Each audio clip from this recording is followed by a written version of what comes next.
Buenas noches, amigas, amigos. Una vez más con su tema adicciones. Este lunes tenemos a nuestro invitado de siempre, licenciado en psicología, Ramón Vilar. ¿Cómo estás, Ramón? Estoy. Qué bueno que nos acompañes. Y vamos a darle continuidad a lo que estábamos tratando la sesión pasada, que era el aspecto espiritual, si tenía algo que ver el despertar espiritual de una persona para que se vaya alejando de las adicciones. Hacías el comentario de un médico de mediados del siglo pasado que le habla a Bill W., que es uno de los cofundadores de Alcohólicos Anónimos, y que le explica a él un despertar espiritual que tuvo, que según dice la literatura de Alcohólicos Anónimos, que estando en su habitación ya desahuciado, que ya decían que le quedaba o manicomio o panteón, y que entra una corriente de aire fresco, que no era un aire común, sino que era espíritu, que se le ilumina la habitación, y que de ahí en adelante deja de beber y crea el programa de Alcohólicos Anónimos. Y tú nos andabas explicando hasta qué punto el despertar espiritual en algunas personas que presentan problemas de adicciones puede servirles pues para solucionar ese problema. ¿Qué nos dices? A ver, primero ubiquemos bien porque luego se dicen cosas que no son. Estamos hablando de mediados de los años 30 del siglo pasado. Bill ya estaba en el manicomio, no le quedaba el manicomio. Ya estaba en el manicomio. Ya estaba en el manicomio, o sea, el Hospital Psiquiátrico de Nueva York. ¿Sí? La decisión del médico era si estaba en un tratamiento ambulatorio, es decir, de poder salir, o si ya quedaba confinado a ese centro de salud mental, a quedarse en el centro de salud mental completamente, o en el hospital psiquiátrico. Y viene esto, Bill pensando en ese momento en lo que le había dicho su amigo de borracheras, Evi, que era que ya no bebía porque tenía a Dios, ¿sí? Y entonces él pide que si hay Dios que se manifieste y le pasa esto, y es él el que le explica al doctor que qué es esto, ¿sí? Silgurt, el doctor, años después dice, yo no sabía qué contestarle ni a la experiencia que me comentó, a lo que comentó él, ni si era una locura o parte del síndrome de supresión del alcohol, o qué era lo que le estaba pasando, pero le dije, agárrate de esto, si esto te sirve para dejar de beber, pues agárrate de esto, ¿no? Y de eso se agarró Bill, ¿sí? Bill, después, que era un hombre muy inquieto, su mismo amigo Evi le llevó un libro que se llama Experiencias Espirituales de Variedades de la experiencia religiosa, de William James, que es un libro en el que se habla de Ignacio Loyola, de diferentes santos y de diferentes personajes, cómo al estar en una bancarrota existencial, a través de una posición espiritual, logran salir de esto, ¿sí? Esto en cuanto a la experiencia de Bill. Bill mismo soñó días después cómo estaba haciendo una cadena humana en la que se pasaban la recuperación de boca en boca y de boca a oído, y así se recuperaban los alcohólicos. Y esa es la fundación de Alcohólicos Anónimos. Sí, lo importante en este caso, en lo de las experiencias espirituales que podemos hablar, es que hay una bancarrota existencial. Es decir, que la existencia de este ser humano está en el precipicio, ya está en el fondo. Lo que llaman los Alcohólicos Anónimos tocar fondo. Llega a lo máximo que puede un ser humano soportar por la adicción, tanto física como mental, como económicamente, como socialmente. La persona ya tiene un estado ínfimo. Para que esta persona se recupere tiene que pasar dos aspectos. Uno, que sus condiciones mentales no estén perdidas, y dos, que al darse conciencia de esa existencia espiritual, tenga un nivel de sufrimiento tan amplio que busque salir. Esto puede servir de resorte para salir, ¿sí?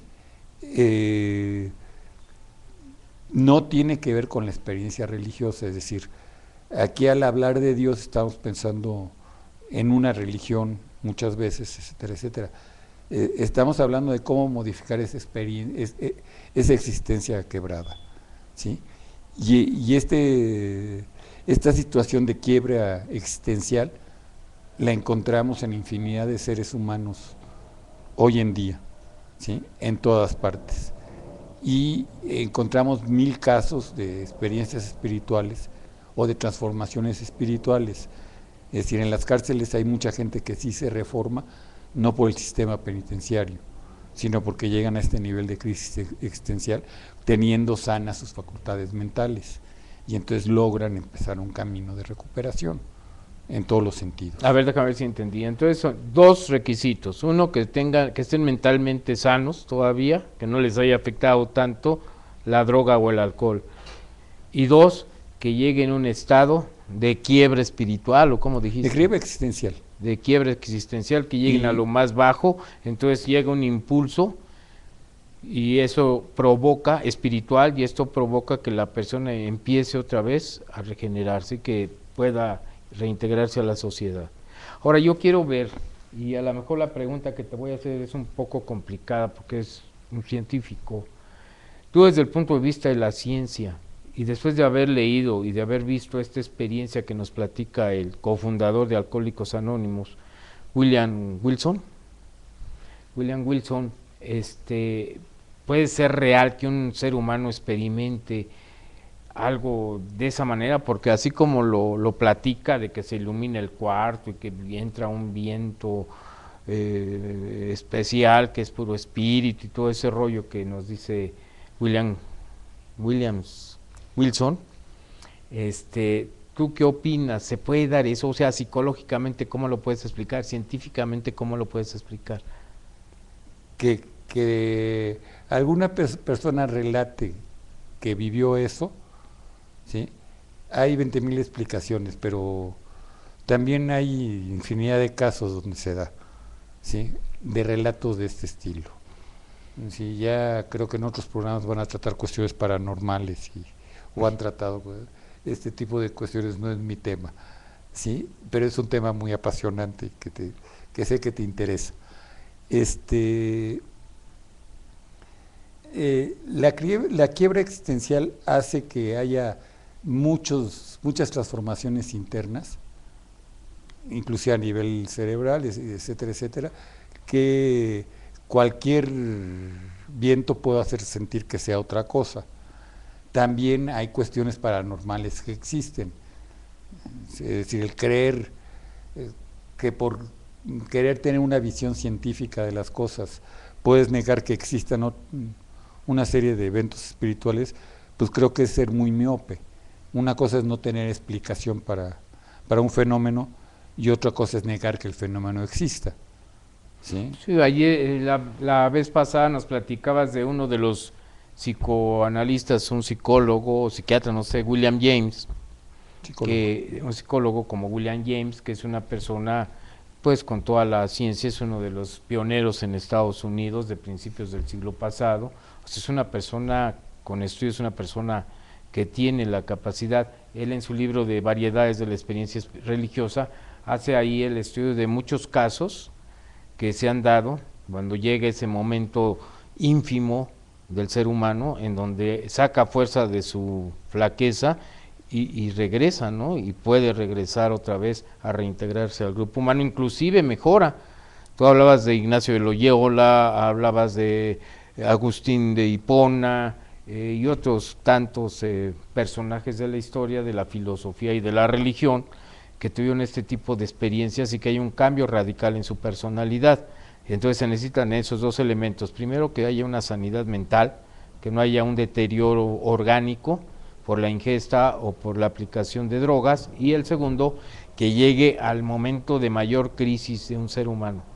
Si no llega ese momento de crisis, difícilmente. Sí, William James se dedica a explicar el fenómeno psicológico, no el fenómeno paranormal, que era tu pregunta. Ujú. Sí, el fenómeno paranormal no tiene explicación científica hasta ahorita. ¿Sí? Se puede negar, se puede creer que es un producto de la imaginación de las personas que han pasado por esto, o puede ser un fenómeno real. ¿Sí? Te lo digo por lo que comentaste de que a lo mejor era un problema que tuvo William Wilson por el hecho de que pues paró de beber y que tuvo un... Sí, hay, a ver, hay muchos trastornos que no son enfermedades, o sea, el trastorno no implica enfermedad, en el que hasta el enamoramiento, una persona enamorada ve el mundo color de rosa, ¿sí? No es color de rosa, pero lo ve él y ve a la persona amada como la persona más sublime de más la sublime del humanidad. universo, y tampoco lo es. O sea, cualquiera que se voltee y dice, ¿a poco ese cuate le dice a la chava, crees que es así? Pues no, ¿sí? Hay una conciencia alterada. La conciencia alterada, que no es una enfermedad mental, es un trastorno pasajero que va desde el amor, te hace ver las cosas diferentes, o te hace ver cosas que no existen, ¿sí? Pero también en el caso de que estamos hablando de experiencias espirituales, puede haber los fenómenos, ¿no? Y no creo que, creo que la verdadera posición científica es ser lo suficientemente humilde para decir, pues no sé, ¿sí? O sea, no me puedo explicar esto, ¿sí? Claro. No estar diciendo si sí o si no. Claro, pues el resultado se vio, pues se funda toda la Asociación de Alcohólicos Anónimos con ese programa O y con Ignacio esa de Loyola, experiencia, y ha habido pues millones de seres humanos que han salido adelante gracias a ese programa. Eso no lo podemos discutir. Entonces haya sido no o no una imaginario, ¿no? situación paranormal, o haya sido algo imaginario, o como se haya dado, inclusive en el resultado está, ¿no? En el mismo Bill, en el mismo fundador de Alcohólicos Anónimos, la duda le siguió siglos, años posteriores, en los 50, todavía él seguía replanteándose si era real o no era real, y entró en otra serie de experimentos para saber si era nada más conciencia alterada o fue un fenómeno real, o fue un fenómeno real. Él se fue a la tumba con esa duda, no con una claridad completa. ¿Sí? Evidentemente hubo un cambio en ese momento, haya sido por un síndrome de supresión, haya sido porque Dios se le manifestó, pero el resultado ahí está. No importa. El resultado ahí está. Y cuando Ignacio de Loyola también se va a las montañas y sale con sus ejercicios espirituales de ella y fundando la Compañía de Jesús, también fue un cambio radical y que trascendió a nivel de la humanidad. San Agustín, otro caso. Todos estos casos sí se ha dado este rompimiento existencial, y como creo que a todos los adictos que hay plomos en México, estaría difícil que bajara Dios como con Bill y se les apareciera, eso estaría muy complicado. Pero ahí quedó el programa. Pero ¿qué despertar espiritual tienen que hacer estos seres? Es a donde voy, ¿sí? Ahí está el programa, pero ¿realmente son conscientes de su crisis existencial? ¿Sí? ¿O no son conscientes de esta crisis existencial? ¿Sí? Hay otro psicólogo, psiquiatra famoso americano, Paul Watzlawick, que habla de las posibilidades de cambio, ¿sí? Y habla del cambio para no cambiar, que es la mayoría de los cambios, ¿sí? El cambio de los políticos, las promesas de campaña de cualquier político cualquier político. Muchas veces son para no cambiar, vota por mí para que las cosas no cambien, aunque les está ofreciendo el cambio, ¿sí? Y esto Watzlawick dice, es cambio uno y no se cambia. El niño que le dice a la mamá, me voy a portar bien, el niño está prometiendo cambiar para que las cosas no cambien, ¿sí? O sea, para que le sigan dando su domingo, etcétera, etcétera. La ¿sí? salida, los permisos. Los permisos, todo esto, y entonces... Prometo cambiar para que las cosas sigan igual, Ajá. pero aquí tiene que haber un verdadero cambio en la estructura de la persona. Y este es un cambio que él habla de cambio tipo 2 o cambio radical. Y estos son saltos al vacío, ¿sí? Para hacer un cambio de estos. Para hacer un cambio al vacío, para dar un salto al vacío, se debe estar muy desesperado para arriesgarse, ¿sí? ¿Qué te quiero decir con esto? Si un adicto que consume, que tiene actos de mal juicio, de robo de dinero, que miente, etcétera, etcétera, todo esto lo hace porque se siente débil, no porque le guste hacerlo, ¿sí? Sino porque se siente incapaz de hacer las cosas bien, ¿sí? Para cambiar estas cosas que son sus defensas, necesitas dar un salto al vacío, ¿sí? Y aceptar todo un cambio más fuerte, ¿sí? Bien, con esta pregunta, a ver cómo tú la ves, que nos ha hecho nuestro auditorio. ¿Las adicciones pueden ser susceptibles de curación? ¿La persona que tiene un problema de adicción se puede curar? A ver, vamos a verlo desde dos puntos. Uno, según el mismo doctor de Bill W., el doctor Silwood, él dice que las adicciones son una neurosis radical. Neurosis radical. Así define al alcoholismo y por extensión consecuentemente a las adicciones. Freud dice que la neurosis no se cura, ¿sí? Otra vez. Déjame apagarlo, perdón. Disculpen. Freud habla de que las adicciones la neurosis no se cura. ¿Qué es la adicción? ¿Es un trastorno? ¿Es un síntoma?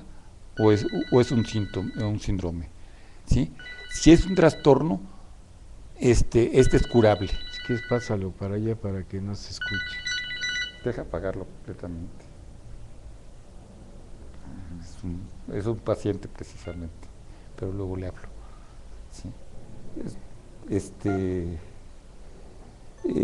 Las adicciones no se curan.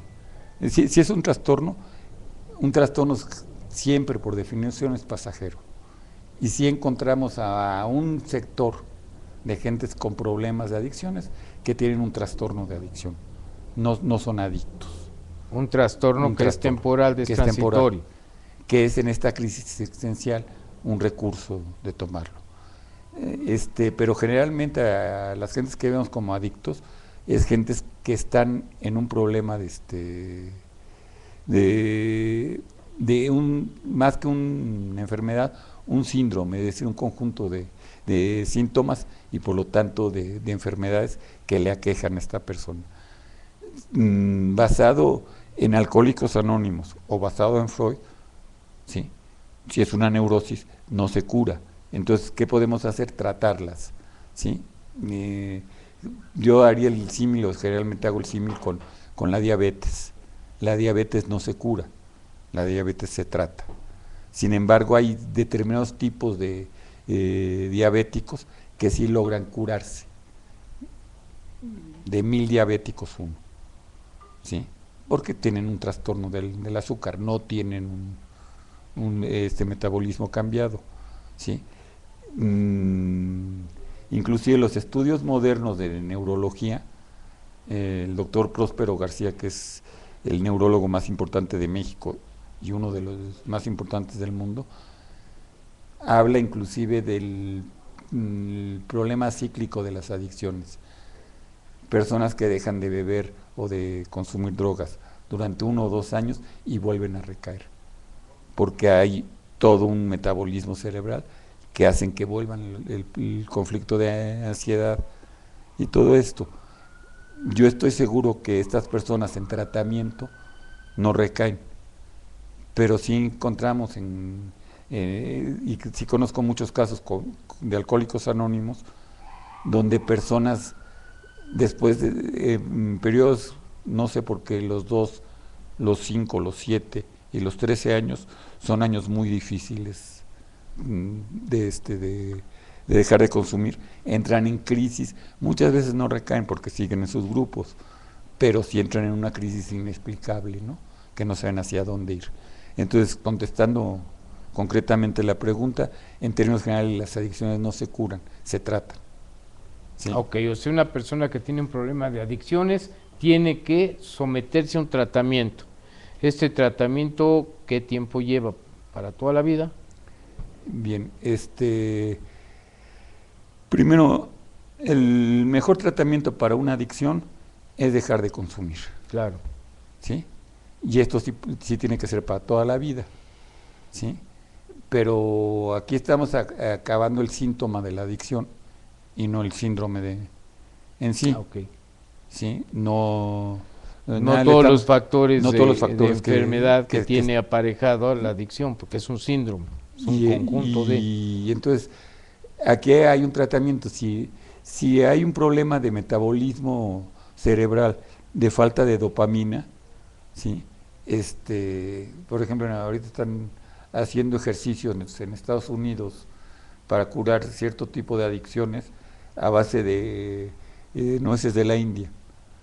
Y sí es un tratamiento efectivo porque la dopamina que tiene la nuez de la India es muy fuerte, ¿sí? Y esto da determinadas cosas. Si tú viste la película, que además son cuestiones curiosas, hay una película que habla de los inicios de Alcohólicos Anónimos, Días de Rosas y Vino. Días de Vino y Rosas, Días de Vino que es y un Rosas. poco la historia de Bill W. No, porque el personaje de esta película es alguien que a lo mejor tiene la historia de Bill W. como jugador de la bolsa, pero está casado con una mujer y él deja de beber en Alcohólicos Anónimos, pero la mujer empieza a beber y termina alcoholizada en la película y sin querer ir a Alcohólicos Anónimos. Y la esposa de Bill nunca bebió. Por eso es por lo que digo que no puede ser la vida de Bill. Y iba a contar la historia de la mujer ahorita. La historia de la mujer, esta la ponen como gran consumidora de chocolates. O sea, mientras que el otro iba por su martini, ella se comió una caja de chocolates. Y tiene mucho que ver porque se ha demostrado que los chocolates, cuando hicieron la película, no sé de dónde sacaron esa mujer chocolatera, ¿sí? Pero los chocolates tienen toda una serie de endorfinas que dan placer al cerebro, las mismas que da el alcohol. Y entonces al suprimir el chocolate o al no ser lo suficientemente fuerte el chocolate, ella optó por el... Empieza a tomar. Pero empieza a haber muchos tratamientos a través de estas cuestiones naturistas, chocolates, almendras, nueces de la India, que funcionan para esto. Tiene que haber un tratamiento mental, cerebral orgánico, ¿sí? Tiene que haber un tratamiento también psicológico. Si estamos hablando de una crisis existencial, de estas gentes de una bancarrota existencial completa, no hay cómo salgo de esa bancarrota y cómo empiezo a estar en una normalidad. Ahí tengo que hacer otras cosas, ¿sí? Y ahí necesito un tratamiento psicológico. ¿Hasta dónde lo voy a llevar? Hasta que pueda... Yo a varios pacientes los puedo dar relativamente. El que me estaba hablando ahorita precisamente es uno de los que tiene relativamente el alta ya, pero nunca dejan de estar porque hay ciertos focos rojos que cuando se prenden tienen que acudir otra vez al psicólogo. Sí, y tienen que estar en tratamiento, y se sigue el tratamiento, o sea, sí. Yo creo que una adicción afecta, hay tres grandes campos o tres grandes cuerpos humanos en el ser humano. El cuerpo fisiológico, que incluye el cerebro, ¿sí? El cuerpo psíquico, que es nuestra capacidad de adaptación y de respuestas a nuestro medio ambiente, medio ambiente. ¿sí? Y el cuerpo espiritual, ¿sí? que es el que nos da esta necesidad de Dios, por un lado, y esta, lo hablábamos la vez pasada, esta angustia existencial, ¿qué hago aquí y a dónde voy, no? ¿Sí? De una u otra manera tenemos que tener cuidados y sanos estos tres cuerpos, ¿sí? Ok, o sea que nosotros, aquí nos estás diciendo que el problema de las adicciones no es únicamente un problema físico. Acabas de comentar que el cerebro secreta una serie de sustancias, como es la dopamina, y que esa sustancia produce en el ser humano una sensación de placer, de bienestar. Cuando existe una carencia o no se genera esa droga, vamos a decirle droga, o esa sustancia, esa hormona que el propio organismo secreta, entonces el ser humano empieza a tomarlo del medio ambiente para sentir ese bienestar, y es donde empieza la adicción. Entonces, desde el punto de vista físico, tenemos que ver que hay una buena secreción de dopamina y de toda una serie de endorfinas. De endorfinas, ok. Endorfina, la palabra endorfina viene de el descubrimiento de la morfina fue anterior que se estudiara el cerebro a estas partes, y se dieron cuenta que varias de las sustancias que estaban en el cerebro tenían la misma composición química que la morfina. De ahí viene el sufijo fina, de la misma morfina, ¿sí? Y endo quiere decir dentro. Entonces son morfinas del mismo cuerpo, las endorfinas en general. En general endorfinas, que al no haber suficiente generación de endorfinas y no sentir ese bienestar o esa tranquilidad o ese estado de paz, empezamos a buscar por fuera, a ver qué nos metemos, perdón la expresión tan coloquial, para que empecemos a sentir ese bienestar aparente. Ojalá y que fuera tan fácil como te mido las endorfinas que tienes y entonces sé que andas bajo de endorfinas y entonces puedes caer en drogas. No, el sistema de placer, se ha descubierto que el cerebro tiene un sistema de recompensa o placer por el que hacemos las cosas. ¿Sí? ¿Es la del estilo de Pavlov? El hipotálamo, que es donde hace el ejercicio Pavlov de los perritos, o sea, la salivación. La salivación es cuando el perro recibe la motivación de que ya va a recibir la comida, es a través de la campana. ¿Sí? Y lo que se hace es hacer un acto reflejo de esto, que ya va a recibir placer, entonces empieza a salivar y eso es puro reflejo. Pero se ha descubierto que todos los animales, todos los mamíferos superiores, hacemos las cosas porque tenemos placer en hacerlas. El niño se amamanta porque recibe placer, ¿sí? A través de esto, ¿sí? Y esto hace que ciertos circuitos cerebrales se prendan, en donde podemos medir placer. Las drogas producen que se prendan esos mismos circuitos sin necesidad de hacer un acto extra. Inclusive se prenden más intensamente, aunque con la misma intensidad que se prenden se apagan, ¿sí?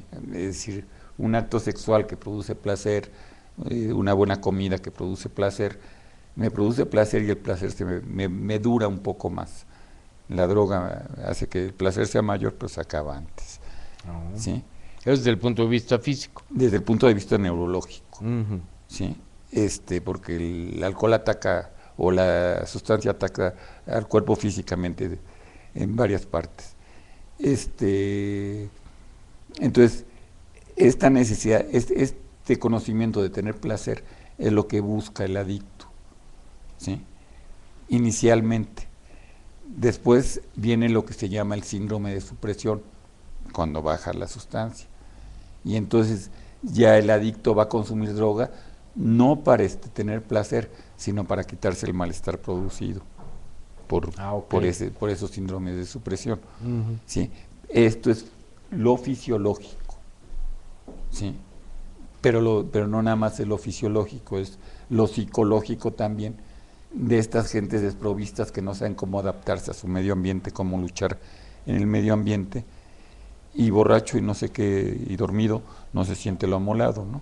Dice el dicho. Entonces es una forma también de que psicológicamente no puede integrarse al grupo humano, o no tan fácilmente se integra al grupo O humano. una gente que no se integra fácilmente al grupo humano, busca, en el caso del alcohol es muy evidente, el alcohol es una droga generalmente social, de integración social. Sí, claro, si yo tengo una personalidad, ¿cómo le llaman? Tímida, Introvertido, introvertida. soy tímido, tengo una ingesta alcohólica, ya no soy tan introvertido, empiezo a platicar, empiezo a bailar, empiezo pues a llevar una vida normal al principio, después ya viene un problema fuerte.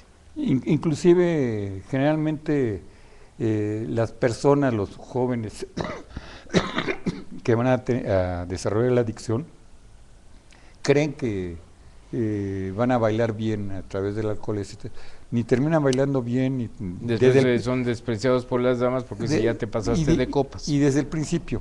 ¿Por qué? Porque hay una ingesta anormal desde las primeras veces, y entonces se vuelven más agresivos, sacan toda una serie de frustraciones que las tenían reprimidas a través del no consumo, ¿sí?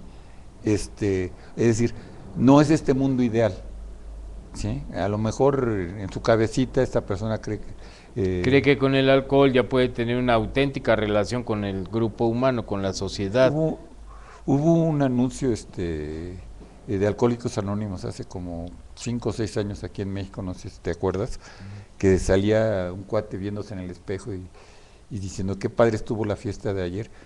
Y dice, ¿a cuál padre la fiesta de ayer si golpeaste a tu compadre, si si perdiste la chamba? ¿Sí? Lo que se cree el adicto no es lo que realmente sucede, ¿no? Es desde el punto de vista psicológico y desde el punto de vista espiritual. Hay un vacío generalmente. Un tremendo vacío. Sí. Ya no es, si me estoy preguntando qué voy a hacer o qué no voy a hacer, a dónde voy y de dónde vengo.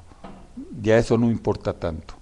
Si no es, no tengo nada dentro y no valgo nada, ¿no? O sea, hay un vacío completo espiritual que no es, y por eso se insiste en los grupos de Alcohólicos Anónimos, o hay que insistir en esto, no es religioso, no es tanto la creencia en Dios, es cuál es mi lugar con respecto a Dios o con respecto al todo, ¿no? Sí, eso es lo más importante. A la causa primera, al todo, al motor generador, como le quieran llamar, pero yo que soy. ¿No? Y es desde el y punto cuando de vista se tiene personal. ese vacío espiritual es cuando la persona empieza a tener ya problemas. Así es. Entonces vemos 3 aspectos: el físico, con todo lo que ya nos hiciste favor de explicarnos, de toda la secreción de sustancias que se llaman endorfinas. El psicológico, que es esa forma, esa incapacidad que tiene el ser humano de llevar una relación genuina con el medio ambiente, con el entorno social, con el grupo humano. Y el tercer aspecto espiritual, ese vacío tan tremendo que siente que no tiene un objeto en la vida. ¿Qué tengo que estar haciendo aquí? O sea, ¿qué hago aquí? No tengo un móvil que me diga para qué nací o cuál es el papel que desempeño en este mundo, ¿no? Ni que haya sentido en esta vida. Así es. Bueno, pues amigos, amigas, vamos a seguir el próximo lunes y les agradecemos su atención. No sin antes recordarles que hoy a las 9 de la noche tenemos historias, tradiciones, leyendas y anécdotas de la Ciudad de México con un tema muy interesante que es reencarnación. El viernes ya no está, pregúntale a su abogado. Ahora, ¿qué tema tenemos? Esta semana nos está informando que nada más va a ser el día de hoy, no va a haber Diputado TV hasta el próximo lunes. Bien, pues les agradecemos el favor de su atención. Yo quiero agradecerle al staff que siempre que nos apoyan y que siempre nos dicen lo que nos equivoquemos. Bueno, y les agradecemos muchísimo el favor de su atención. Los esperamos el próximo lunes a las 8 de la noche en su programa Adicciones. Muchas gracias.